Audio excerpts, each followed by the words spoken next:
Les chrétiens sont baptisés au nom du Père et du Fils et du Saint-Esprit. Matthieu 28, 19. Auparavant, ils répondent je crois à la triple interrogation de leur demande. En confessant leur foi au Père, au Fils et à l'Esprit, la foi de tous les chrétiens repose sur la Trinité. Les chrétiens sont baptisés au nom du Père, du Fils et du Saint-Esprit, et non pas au nom de ceux-ci, car il n'y a qu'un seul Dieu.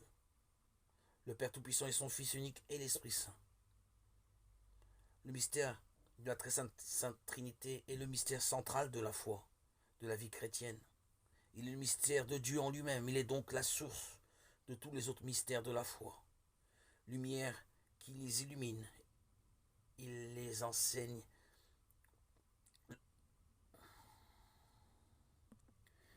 et il est l'enseignement le plus fondamental et essentiel dans la hiérarchie des vérités de foi.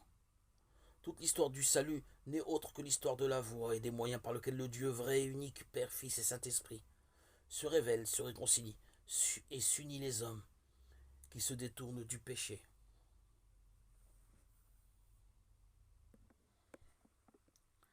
Les œuvres de Dieu révèlent qui il est en lui-même, et inversement, le mystère de son être intime illumine l'intelligence de toutes ses œuvres.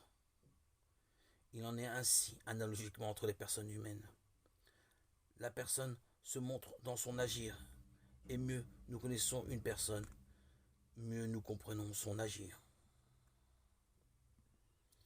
La Trinité est un mystère de foi au sens strict, un des mystères cachés en Dieu, qui ne peuvent être connus s'ils ne sont révélés d'en haut. Dieu, certes, a laissé des traces de son être trinitaire dans son œuvre de création, dans sa révélation au cours de l'Ancien Testament.